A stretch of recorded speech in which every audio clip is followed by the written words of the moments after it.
take a seed, you plant it, you grow it, you dry it, you roll it, you smoke it, and it goes down smooth. Hey! Spanning the continent to bring you the truth about cannabis and marijuana law reform. I smoke pot and I like it a lot. The Russ Belville Show, the voice of the marijuana nation. Now, here's your host, Radical Russ Belville. Good day, tokers and tokettes and non-token lovers of liberty, and welcome to the show. It is Thursday, July 24th, 2014, and it's got to be 420 somewhere in the world. It's also got to be my mom's birthday. Happy birthday, Mom! Love you. See you soon. Also in family news, I learned yesterday that my oldest niece will be moving from Boise, Idaho to the Portland, Oregon area. So more Radical Russ family. Makes me feel loved. Good thing. And also, speaking of feeling loved, we've got our love coming from Colorado. Priscilla Sybin is out there for us. How you doing, Priscilla? Well, a mile high in Colorado, Russ. How are you? Me too. Even though I'm at sea level. I don't know how that happened. Actually, I went shopping yesterday at our 24-hour outlet and got some good stuff here. We've got some Cinex, that's a 22.7% THC. We got a Girl Scout cookie, 18.1, and we got a Sour D at 23.4. So things are hopping right here at Rolla J Studios. I wish I was there. I know, wish you were here too, but we'll get there someday. I'll be in Colorado. We'll do a show there together. How's that? Oh, yeah, sweet. Let's do it.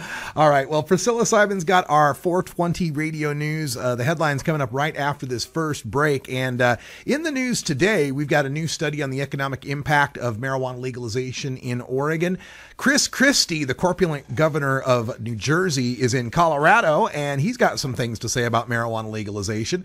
Senator Rand Paul from Kentucky is trying to help protect medical marijuana patients. We've got Oregon medical marijuana patients who run daycares who are in danger of losing their licenses.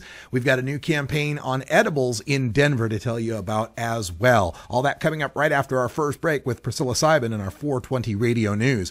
Then after the news, we're going to go behind the headlines where it's time to take a look at football. And once again, we've got a big mega star wide receiver in the NFL who is getting busted for weed. We told you about Josh Gordon a few months ago. Now we've got Justin Blackmon from the Jacksonville Jaguars. We'll tell you all about that and why it's stupid to be punishing these athletes for their use of cannabis. Also on the show today, we're going to go back to Colorado and speak with Leonard Frieling. He's a speaker with Law Enforcement Against Prohibition, as well as an active member of Colorado NORML and the NORML Board of Directors. We'll get his take on what's happening on the latest in Colorado legalization. And then to close the show out, I've got time for a radical rant. We've got more tossed salad for you, where salad is Stoners Against Legalization article of the day. Yes, we did it in 2010, we did it in 2012, and now we've got some very desperate people in Oregon who there's just no perfect legalization for them. Nothing you can do could work, so they're going to oppose it all. We'll just tear that apart brick by brick. And speaking of New Approach Oregon, I spent the morning today, I put together a hyperlinked text version of the New Approach Oregon measure. It's 52 pages long with a clickable hyperlinked table of contents and references all throughout it. So if you want to know exactly what the Oregon legalization law will be and be able to use it with copy and paste as well to get it to your friends through email, that's available at the Radical Russ site, radicalruss.com, right at the top. So check that out. And then in hour two, Toker Talk Radio will take your calls at 971-533-7111 and chat more about the news of the day. Speaking of the news, Priscilla Sybin is next with your latest headlines.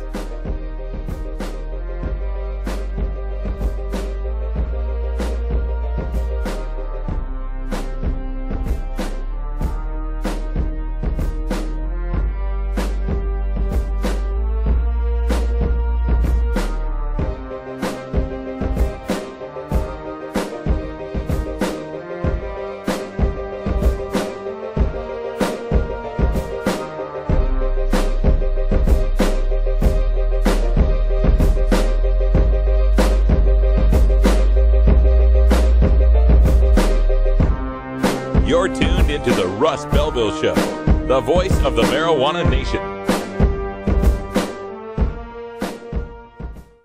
420 Radio, the activist radio station. Congresswoman Debbie Wasserman Schultz thinks it's okay for medical marijuana patients to go to federal prison. On May 30th, she voted against an amendment that would respect Florida's new laws and protect Florida's patients. Even though 88% of Florida voters support medical marijuana, why would Congresswoman Wasserman Schultz vote to send patients like this to prison? Is Congresswoman Wasserman Schultz out of touch with Florida? Weed Nerd, replaying Tuesdays at 1 Pacific on. I don't use marijuana, but as a teacher of 36 years, I can tell you lots of other people use it. I don't believe in prohibition. I don't think it works. Prohibiting it hasn't stopped anybody from getting a hold of it. I would like to see it regulated so that maybe kids can't get a hold of it so easily. I know they get a hold of it now very easily. I support a new approach to marijuana. I support legalizing it. It's with us. It's not going to go away. And if we can get money through the taxation, we can also educate our kids about it. That's why I support it.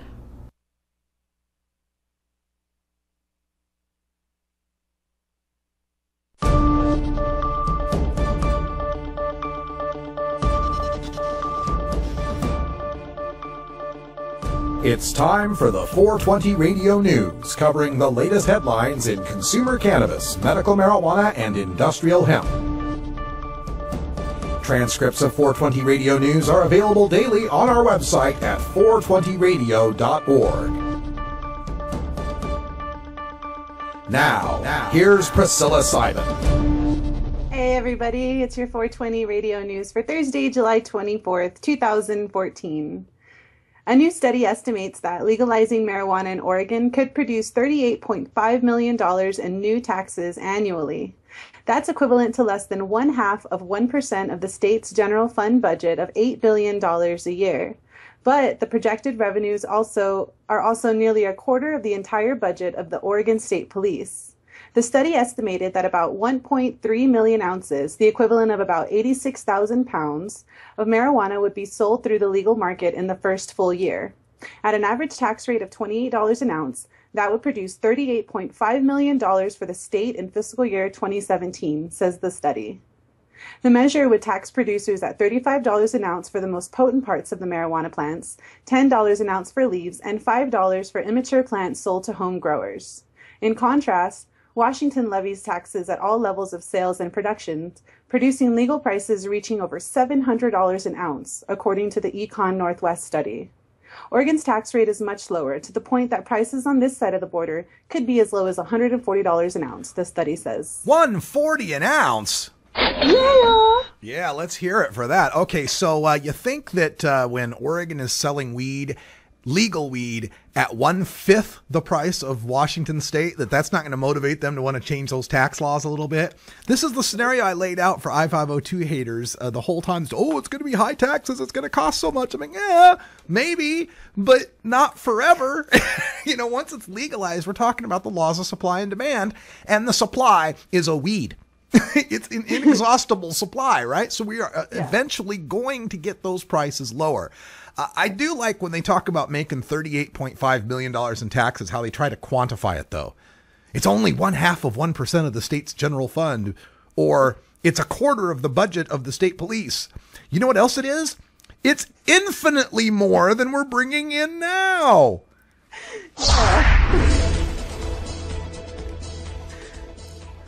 Well, in Colorado on Wednesday, Chris Christie said, quote, he's not backing off an inch from his previous comments against the state's decision to legalize marijuana. Quote, what I said is what I believe, end quote, the New Jersey Republican governor said. Quote, I think legalizing marijuana is the wrong thing to do from a societal perspective, from a governmental perspective. End quote. Well, medical marijuana is legal and highly regulated in New Jersey. Christie has repeatedly shown the use of pot, often warning that he doesn't want his state to end up like Colorado. It's not, quote, it's not just the quality of life we want to have here in the state of New Jersey, end quote, he said in an April radio interview, spurring a wave of headlines Asked by reporters if he still believes legalized marijuana makes life worse for Coloradans, Christie said, quote, "I do think it diminishes the quality of life. That's my opinion. It doesn't mean that Colorado is not a great place." End quote, he added. Quote, "I'm sure it is. I think it would be greater if you didn't legalize marijuana." And get out of here. Get out of here. What is this governor doing tromping around? I think we have some audio from the governor. There you go. Yeah. Yeah. Now, folks, before you accuse me of making a fat joke that I have no room to be making, that's just because he's a Republican. It's the elephant is the symbol of the Republican Party. If I was going to go for a fat joke, I'd have gone with, whales. There we go. Now that's a fat joke. Chris Christie is so reprehensible on the marijuana issue, and I really don't understand, even from a political standpoint, what he's trying to accomplish. If his goal is to try to run for president in 2016, does he think that being the super tough on pot guy is going to win him votes? Those people are dying. Those people are shuffling off this mortal coil. They are drawing the curtain and joining the choir invisible. Their metabolic processes are of interest only to historians. I saw Monty Python live last night. You'll have to excuse me. But Chris Christie, this makes no sense. Can you not see the handwriting on the wall that legalization is coming and people love medical marijuana? And I don't know. I think the more he says stupid stuff like this, especially in a state like Colorado, the more he just signs the end of his own political future running for a Republican nomination for president. That's especially Colorado. I mean, you as a Coloradoan, you must be just personally offended by his presence there. I don't know how he's in a mile-high state and digging himself such a deep hole. I don't get it. Well put. Senator Rand Paul on Thursday filed an amendment in the Senate that would protect states that implement medical marijuana laws, as well as patients and physicians in those states from federal prosecution. Paul's amendment 3630 allows states to, quote, enact and implement laws that authorize the use, distribution, possession, or cultivation of marijuana for medical use, end quote, without fear for federal prosecution. There are 33 states that have enacted laws protecting some form of medical marijuana. To date, 23 states and the District of Columbia have legalized marijuana for medical use. Another 10 have legalized CBD, a non-psychoactive ingredient in cannabis frequently used to treat epilepsy, for limited medical use or research. The amendment also prohibits prosecution of patients and physicians in those states for violating federal laws against the drug. Due to ongoing partisan gridlock in the Senate, it appears unlikely that Paul's amendment will get a vote. Yeah, but here again, we got ourselves a Republican who's trying to position himself for a 2016 run for the presidency. And this one seems to have the right idea, seems to understand that, hey, medical marijuana is real popular. 33 states have some kind of medical, even though, 10 of those are the CBD only states. But that's 2/3 of the United States. Kudos to Senator Rand Paul for standing up for patients and standing up for states' rights and our ability to, just govern ourselves. I hope this does well for him. I don't know about the rest of his positions, but anytime there's a major mainstream politician who's on the right side of marijuana reform, we got to make sure the people know that and try to have him pull others in his party that way. It can only be good for us. Right. 5 Oregon home-based daycare centers are owned by people who have medical marijuana cards, officials said, prompting Governor John Kitzhaber to say they have to choose between their business and their pot. The State Office of Child Care has long viewed medical marijuana use as a private health matter that isn't disclosed to the general public or parents of children at the centers. Providers have conditions attached to their care licenses allowing them to use marijuana as long as they lock up the drug and paraphernalia, avoid smoking it in front of the children, and have another adult present while under the influence. The state, however, changed course following media scrutiny. Parents of children at the 5 centers were notified last month that the owners had pot cards, and the names of the centers were made public. Yeah, more discrimination against the users of the least toxic, least side effect laden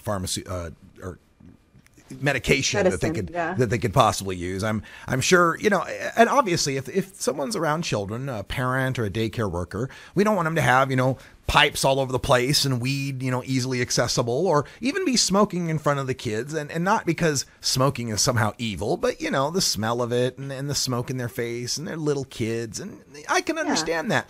And reading deeper into the story, one of the daycare workers doesn't even smoke pot. She's using salves. She's just using, creams. And they want to take away her daycare license for using a marijuana cream that has no intoxicating or impairing effect whatsoever. Another one talked about how, she used her medical marijuana for fibromyalgia, but never on the job, after work, locked away, all that kind of stuff, never available to the kids. This is just a witch hunt. And again, it was going on just fine. The Office of Child Care didn't care until the media started poking at it and got some, reaction from, the nattering nabobs out there that think, oh my God, marijuana, it's got to be terrible, it's got to be bad. What about the children? And now these people are in danger of losing their businesses, losing their licenses, and losing their jobs. I don't think this would be happening if they'd happen to find a six-pack in the back of someone's car, or if they found in their purse a bottle of OxyContin or something like that. Right. Whenever it's marijuana, Oxys are okay. Yeah, whenever it's marijuana, they got to discriminate.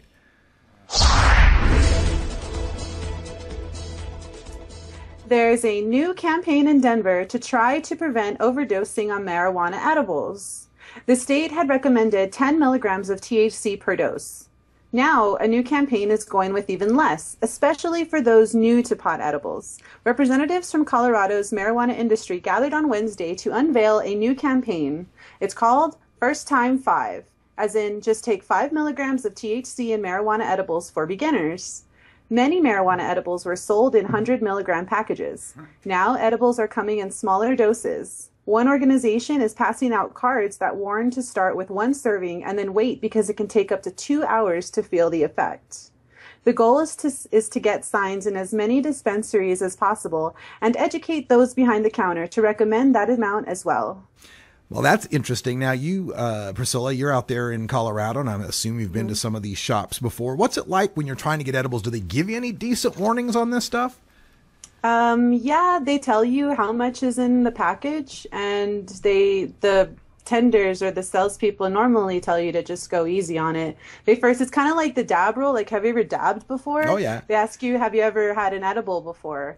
And so then you can kind of judge, the scope of how much you can take.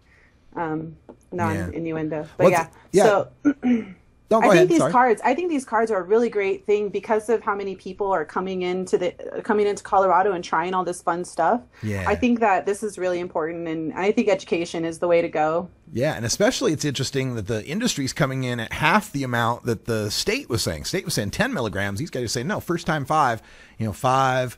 5 milligram, 5 milligram pot brownie. I don't know. I think it's a smart thing to do.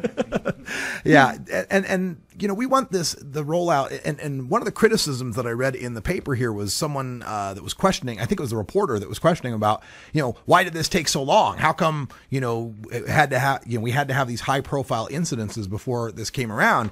And it's like, geez, can you cut us a break here? We are starting a brand new legal industry, where we're taking something that was considered the deadly dangerous drug equivalent to heroin and now legalizing it. There's going to be some bumps in the road, but considering how bad the bumps in the road are for the rollouts of other things, Obamacare, we're looking at you.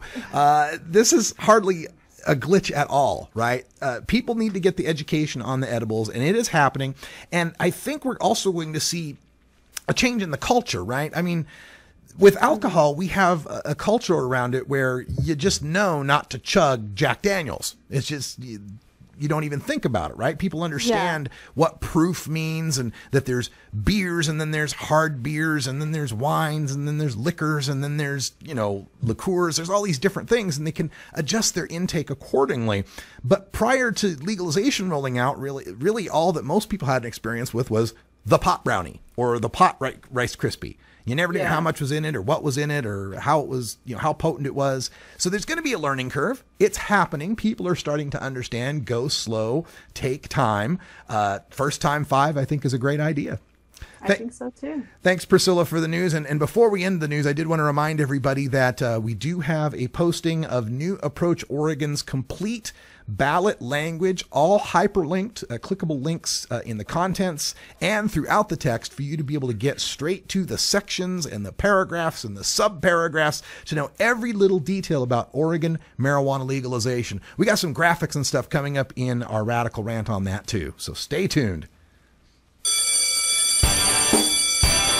There we go. Couldn't wait to get to 420. So it's 420 in the Mountain Time Zone, the home of Colorado legalization. Priscilla Simon's got an important safety meeting to get to.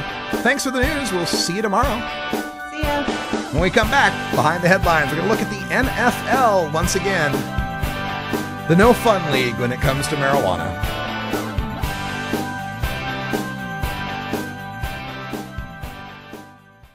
420 Radio, the home of marijuana experts.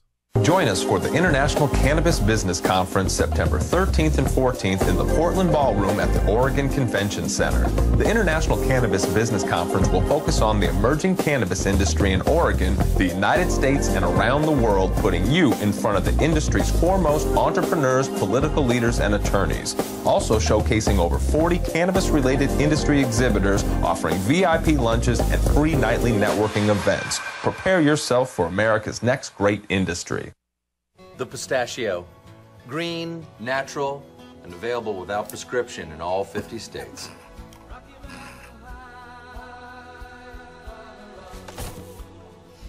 He's fine.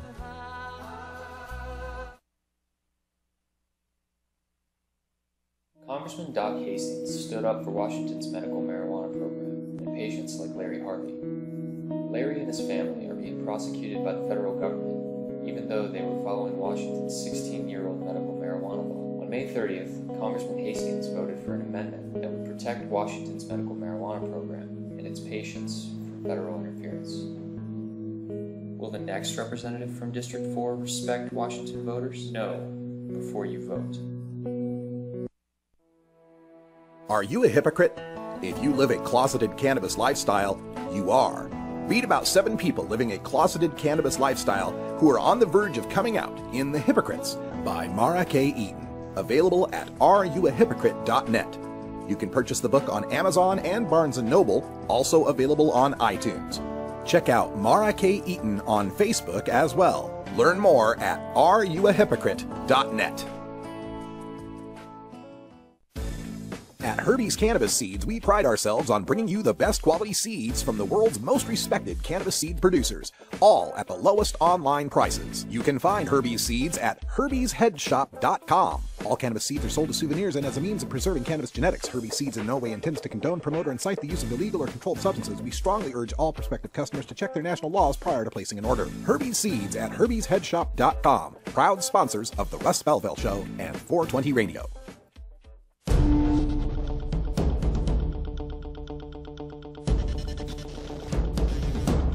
Welcome back, everybody. 24 after the hour. Time for us to go behind the headlines, where USA Today is reporting Jacksonville Jaguars wide receiver Justin Blackmon arrested for marijuana possession. Yep, we got another receiver for the pigskin potheads.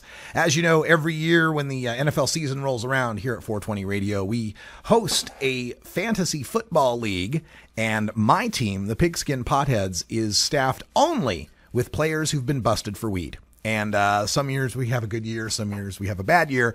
Kind of a bad year last year because a lot of our players were suspended indefinitely. This was one of them, Justin Blackmon. He was the Jacksonville Jaguars wideout. He was already under indefinite NFL suspension for violating the NFL substance abuse policy. He was arrested Wednesday night in Edmond, Oklahoma, for marijuana possession and a driving violation.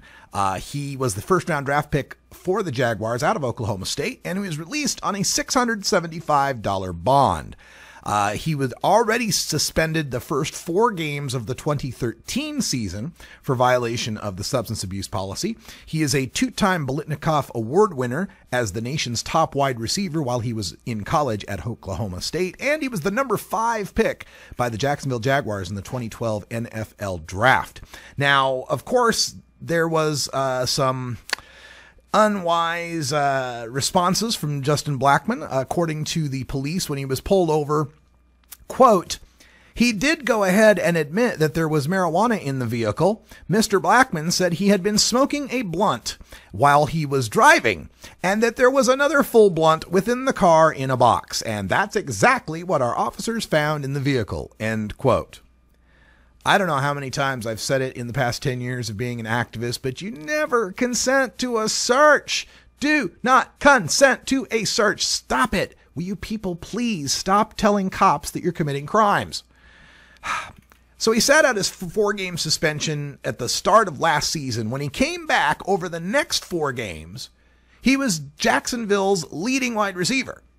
And then got the indefinite suspension for another, violation, right? So out of the first season, his rookie season, he only played 14 games.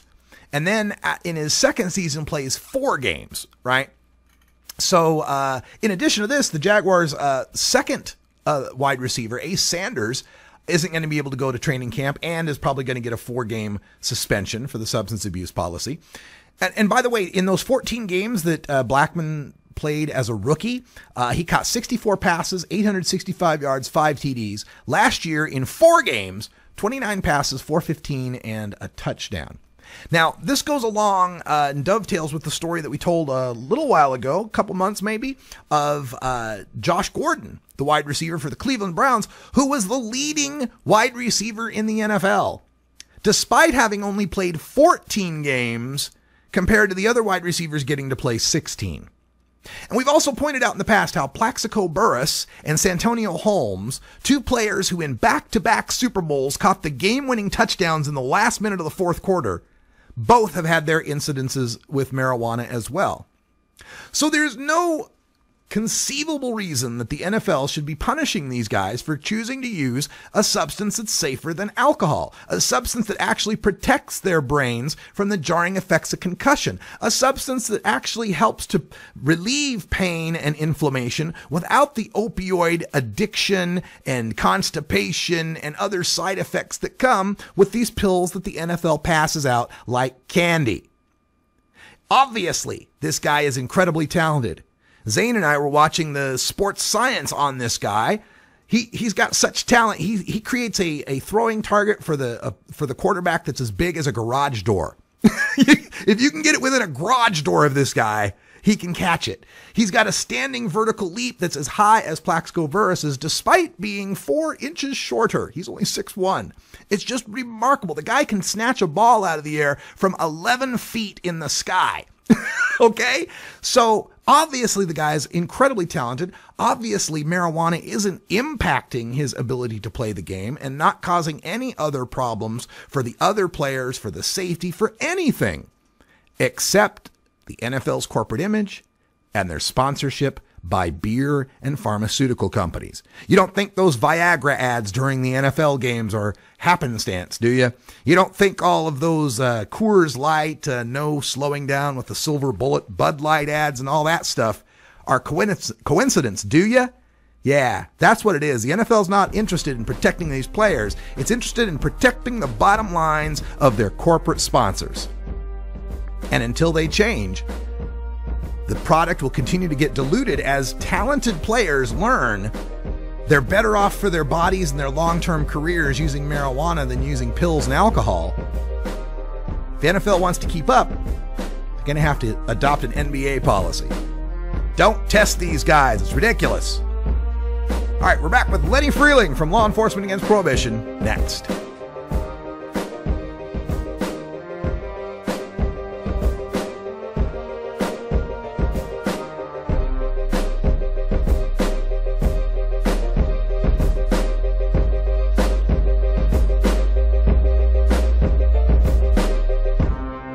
You're tuned into the Russ Belville Show, the voice of the marijuana nation. 420 Radio, fighting prohibition since 2012. The Marijuana Business Association, or MJBA, are proud sponsors of the Russ Belville Show.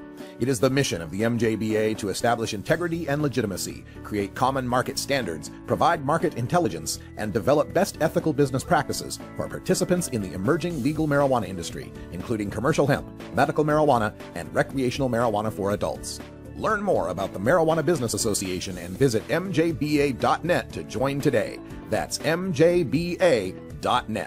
The law offices of Omar Figueroa would like to remind you to stand up for your rights. If you are detained or arrested, treat law enforcement with respect and stand up for your rights by repeating, "I respectfully invoke all of my legal and constitutional rights. I do not consent to any search and seizure. I want to remain silent, and I want to speak with my attorney." Please contact the law offices of Omar Figueroa at 415-489-0420 or 707-829-0215 or on the web at omarfigueroa.com. 420radio.org presents Gordon Green's Music Planet from Barcelona, Spain. Gordon Green has been traveling the world for more than 20 years, discovering and collecting great music along the way. His mix of eclectic sounds from around the globe prove that you don't have to understand the words to enjoy the music. Check out the show every Wednesday at 8 p.m. Pacific Time with replays Wednesday at 5 and 8 Pacific on 420radio.org. You know Herb Thrasher from the Herb Thrasher Flower Hour. Now get ready for Herb Age Designs for the proud cannabis consumer. Herb Age Designs, lifestyle gear for the 420 friendly. Herb Age Designs, we've got Frisbee golf discs and durable hemp gear. Herb Age Designs, we've got shot glasses, drinking glasses, coffee mugs, and beer cozies. Check us out on Facebook and online at herbagedesigns.com and follow Herb Age and Herb Thrasher on Twitter. The International Cannabis Business Conference takes place September 13th and 14th at the Portland Ballroom in the Oregon Convention Center in Portland, Oregon. Featured speakers include Oregon Senator Floyd Przansky, U.S. Congressman Earl Blumenauer, Daily Dish blogger Andrew Sullivan, author Doug Fine, and Harborside CEO Steve D'Angelo. To learn more, visit our website at internationalcbc.com.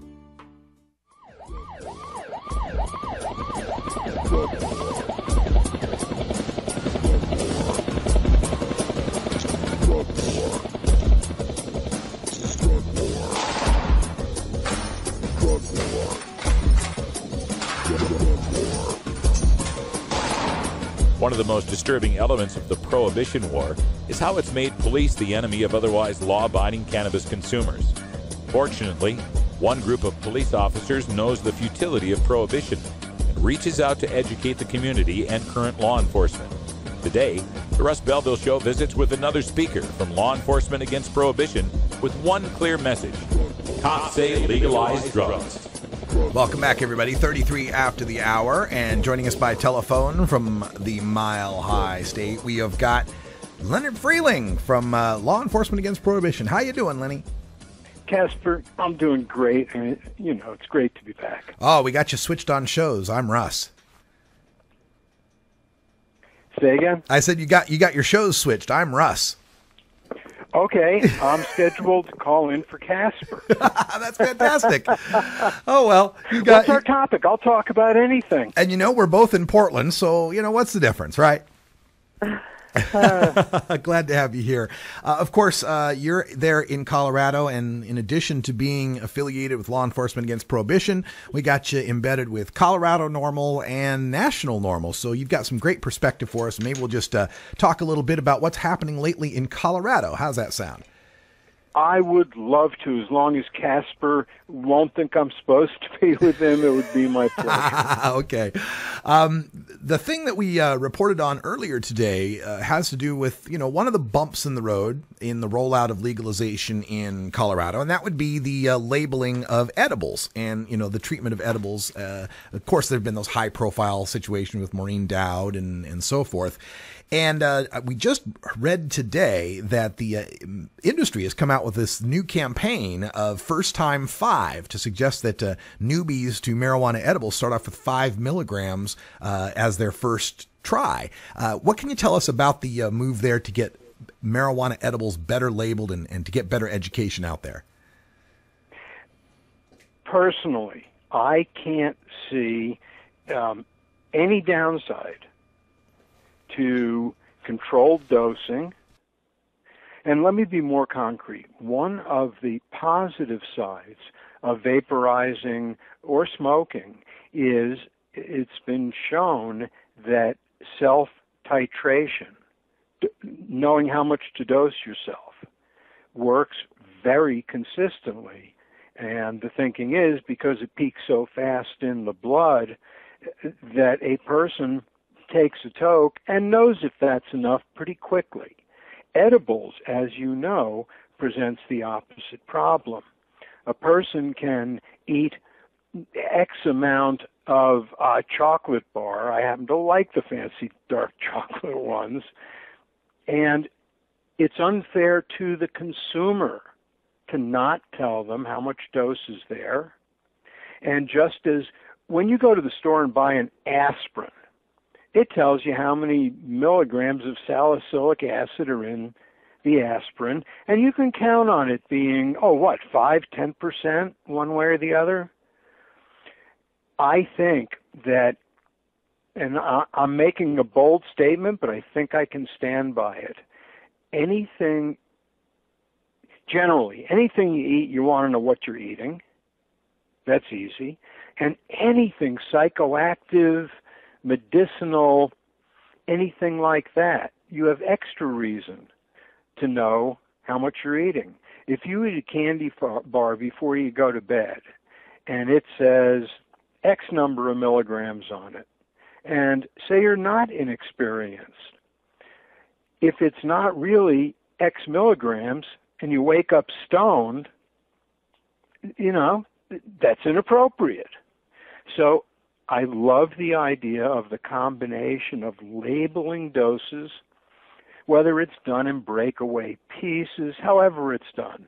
I like the idea of labeling doses.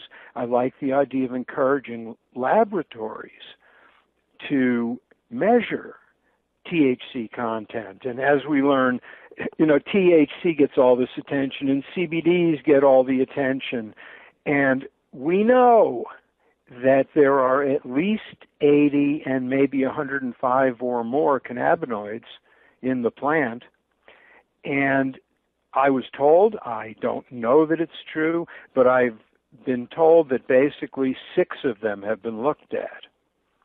So what we know we don't know is much about the interplay. And I did change subjects, so let's get back to the edible issue. I like labeling. I like being able to know that a candy bar is X number of milligrams. As far as somebody trying something new, personally, I would rather see somebody start with vaporizing because of the self-titration, and if it happens to be something they don't enjoy, they're not stuck with it for as many hours of what they're not enjoying. And if they happen to really enjoy the ingestion of cannabinoids, then they might want to try an edible and see how that agrees with them. The effect's a little different. As we know, the timing is radically different. As far as child-proofing, let's flip it on its head. Let's call it adult-proofing. Because what we really need to do is prevent stupid adults from leaving things where their young kids can get them when young kids shouldn't have them. So it's a stupid adult problem. You wouldn't leave your OxyContin out where your kid could get it. If you had, when I was a teenager, which was in the last century, now it may be much, much younger ages, you'd lock the liquor cabinet. And why should a psychoactive substance be treated differently? And I know people disagree with me, and I know the science is we're learning more all the time. There's an argument.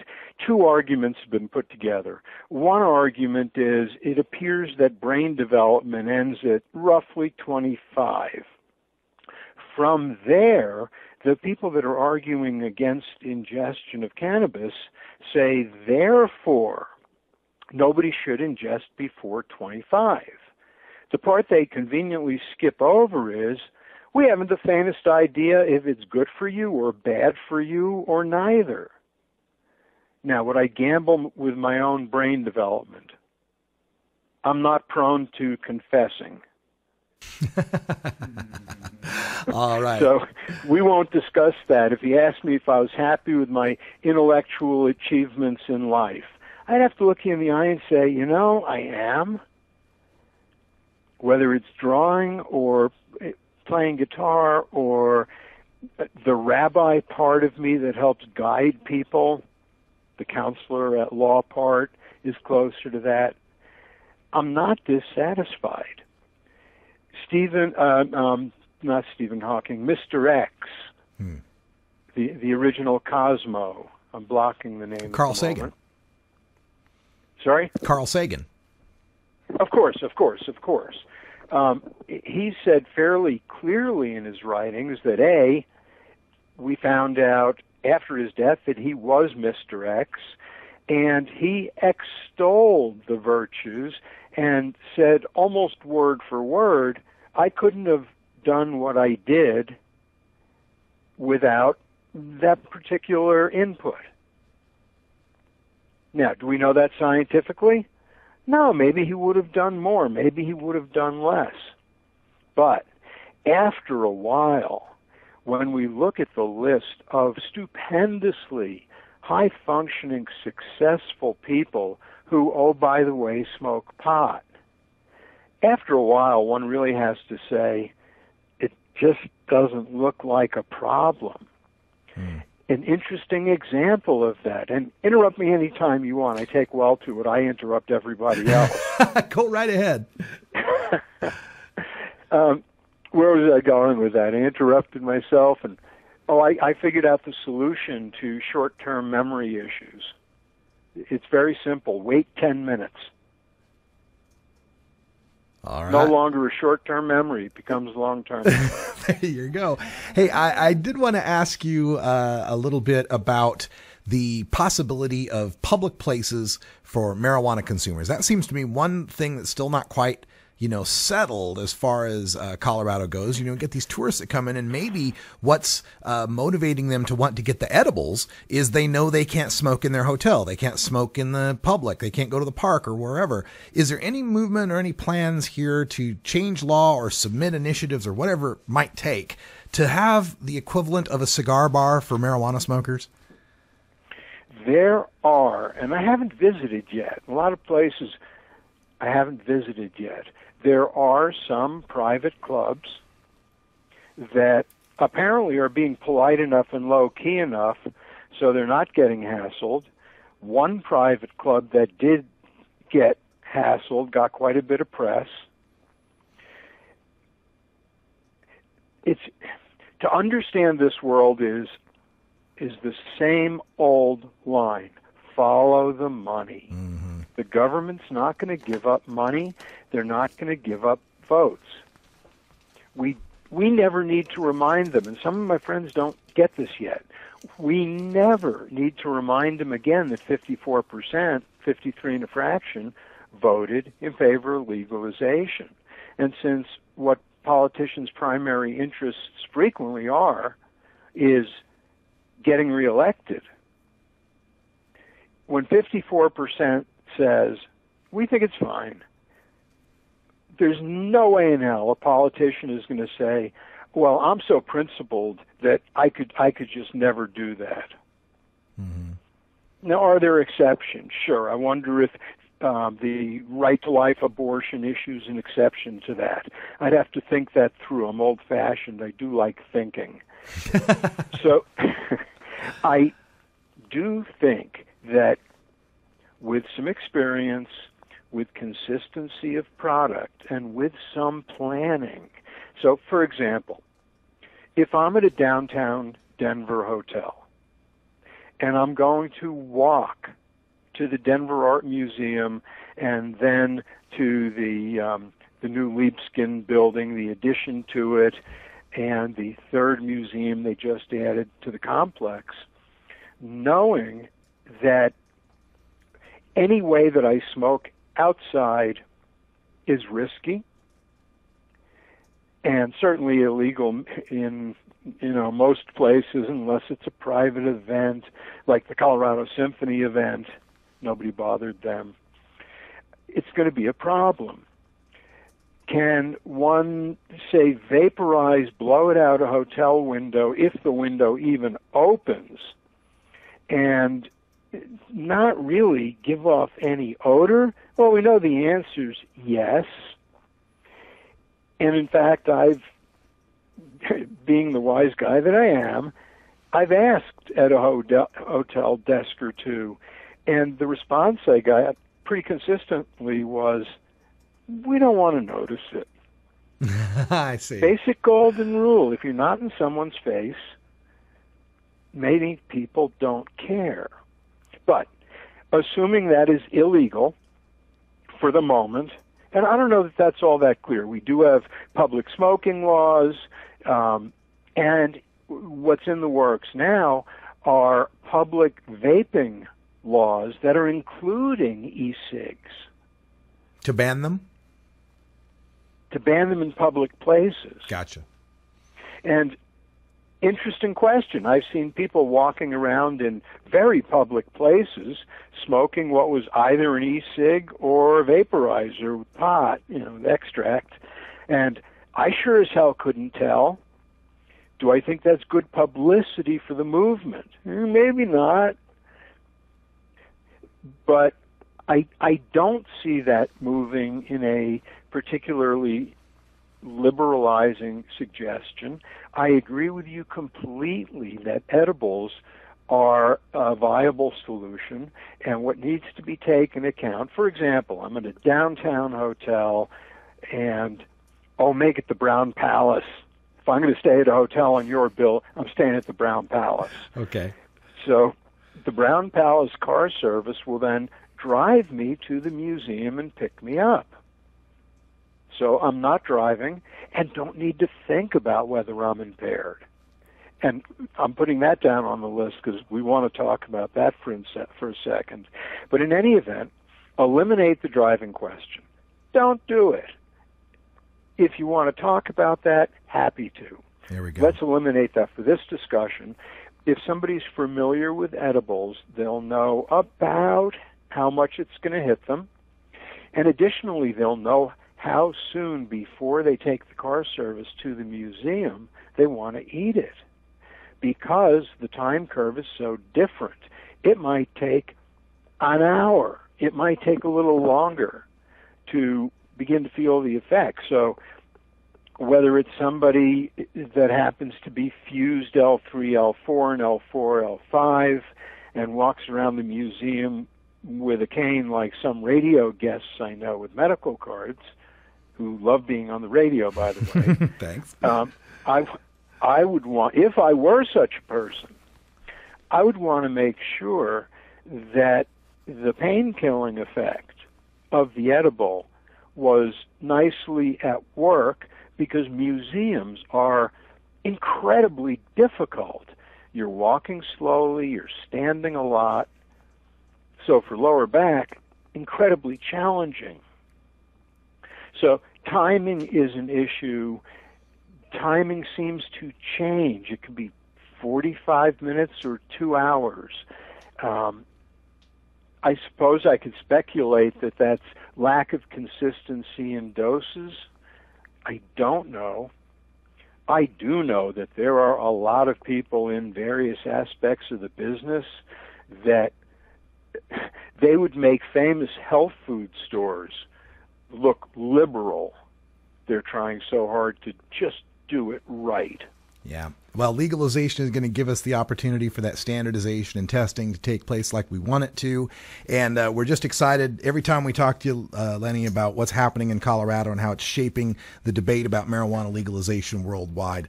I want to encourage everyone to check out LEAP.cc, Law Enforcement Against Prohibition. You can find great speakers like Leonard Frieling in your neck of the woods that come to your local Rotary event or whatever and talk to the folks and convince them that we need to legalize drugs. And, of course, get your support out there for Colorado NORML and NORML.org as well. Lenny, thanks for joining us, and we'll get you on the show again soon. Thank you. I look forward to it. Thanks. All right. We're going to take a break, and when we come back, we will have time for a little bit of radical rant, just pruning the shrubberies of some stray tossed salad. Stoners Against Legalization article of the day, coming up next in the Radical Rant.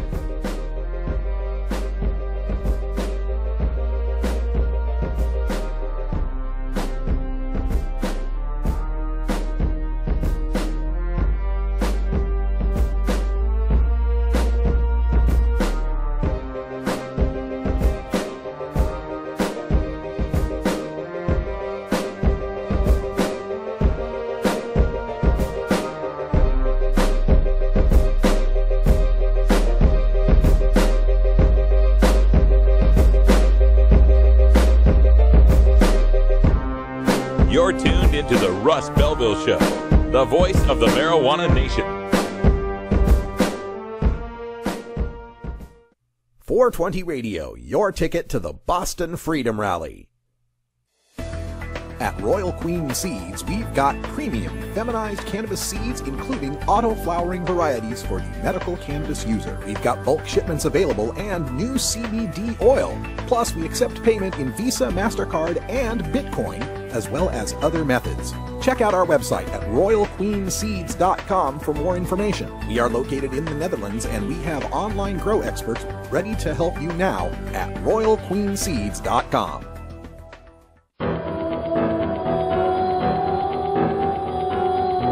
In the interest of fair and balanced journalism, the Russ Belville Show presents the anti-drug public service announcement of the day. Hey, you ever thought about taking drugs? I don't know. Well, I never really thought about it. Think hard. The first hit's free, but you find me when you need more. The choice is yours. What do you think? No, this drug's not worth the time. A message from Concerned Children's Advertisers. This has been the anti-drug public service announcement of the day. To cure this sort of reefer madness, listen to the Russ Belville Show every weekday on 420radio.org. New Approach Oregon is a coalition of Oregon citizens who believe that treating marijuana use as a crime has failed, costing taxpayers millions in law enforcement resources. Our approach will regulate, tax, and legalize marijuana for adults in Oregon. We can move Oregon forward and create new revenue for critical services. Visit our website at newapproachoregon.com or our page on Facebook at New Approach Oregon. Thank you. Handle the truth. Entirely legitimate topic for debate. You have offended my family. Hey, this is great, man. And you have offended a Shaolin temple. One major responsibility is to encourage people to use less drugs. I know nothing. I support a change in law to end federal criminal penalties for possession of up to 1 ounce of marijuana. We don't need no stinking budget. Homosexuality, immorality in general. Down the centuries, you have slurred the meaning of the words "we, the people." Be warned, this is not your mother's marijuana. You could ask yourself a question. Do I feel lucky? Well, do you, punk? I want to ask you a bunch of questions. I want to have them answered immediately. Surely you can't be serious. I am serious. And don't call me Shirley. Radical Rant. All right, as you know, yesterday we had Anthony Johnson, Chief Petitioner of New Approach Oregon, on the show because Oregon is on the ballot for marijuana legalization come this November, as well as Alaska and likely Washington, D.C. So 3 places voting on legalization, plus Florida voting on medical marijuana. And just as soon as it was announced, I was pointed to an article that someone had written that was against New Approach Oregon. Another Stoners Against Legalization. This is the phenomenon that we coined way back in 2010 when Prop 19 was on the ballot in California, and the leading voices against it were medical marijuana profiteers. And in 2012, in Washington State, when they had I-502, and the leading voices against it were medical marijuana profiteers. And so today, we've got a second article to take a look at that has been dredged from the deepest bowels of the Reddit Politics Board. And, you know, when they asked George Mallory, why do you want to climb Mount Everest? His response was, because it's there. So with that in mind, I will use this space in the show to rebut the idiotic arguments made by the stoners against legalization. And I know that they're probably not even taken seriously by anyone anymore, but, you know, you never know. I mean, after all, nobody took Kim Kardashian seriously at first, and look what happened. All right, so the Redditor who posted most of these screeds goes by the handle Lootaluck. Luck, right? Loot, like money. All right, so Lootaluck says, a large portion of the marijuana community is opposed to this measure. A large portion? How large a portion? There are 436,000 Oregonians aged 21 and older who are using marijuana every year. There are 314,000 that are using every month. There are 108,000 Oregonians using marijuana who are 21 years age of older who are using 20 or more days a month. 2 out of every 3 days or more. There are 64,838 medical marijuana patients, and there are 32,796 medical marijuana caregivers. So just how many of any of those groups have you heard from? Taken any polls, any samples? No, it's the folks you hang out with and run around with. Okay. So a large portion of the marijuana community is opposed to this measure. We just don't know how large. He continues to say, the prohibitive limits on possession and production for personal use. Prohibitive limits. Oh, terrible prohibitive limits. Those limits of an ounce on the road, a half pound at home, a pound of edibles, a 6-pack of liquids, an ounce of hash oil, and 4 mature plants for personal use. Oh, stop oppressing me. Help, help, I'm being oppressed. What else? Oh, here's one of the objections. The gift of 15% of the tax revenue to the police. The gift of 15% of the tax revenue to the police. Well, this is true. The state police, under the New Approach Oregon plan, will receive 15% of the tax revenue. But understand this. Most Oregonians like police. They are fond of the idea of police protection. And we've had numerous instances where we've talked about budget cuts and cuts to the state police to the point where they have fewer troopers on the I-5 than Portland has, you know, on a street, you know, and that's not good for public safety. Furthermore, the police and law enforcement in general are a very strong lobby in any state, Oregon as well. And they get a lot of their funding through the corruption of asset forfeiture and the grants they get for making pot bus. So when New Approach Oregon legalizes, they lose that. Now, they should lose that. They should not be able to be policing for profit. But they got to have a budget. And it's not like the government is just going to, you know, the state government's going to immediately increase their budget for the same amount as they lost from all the grants and all of the seizures. So 15% to me seems like a pretty savvy political buy-in to get law enforcement to, if they don't support the measure, at least not openly oppose the measure. And besides, most people like cops and want our state police to be funded. Here's another concern. The Oregon Liquor Control regulation of the industry, specifically the issuing of licenses for the production, distribution, and retail. Well, somebody's got to issue licenses, right? Why would any other entity do it any better or worse than they will? We form a brand new commission or something? It's really water under the bridge at this point. It is set, but I don't think this is any sort of, you know, consideration of how badly they might regulate is no excuse for not legalizing. And besides, in New Approach Oregon, it adds a line in there that specifically gives the people the right to sue the Oregon Liquor Control Commission.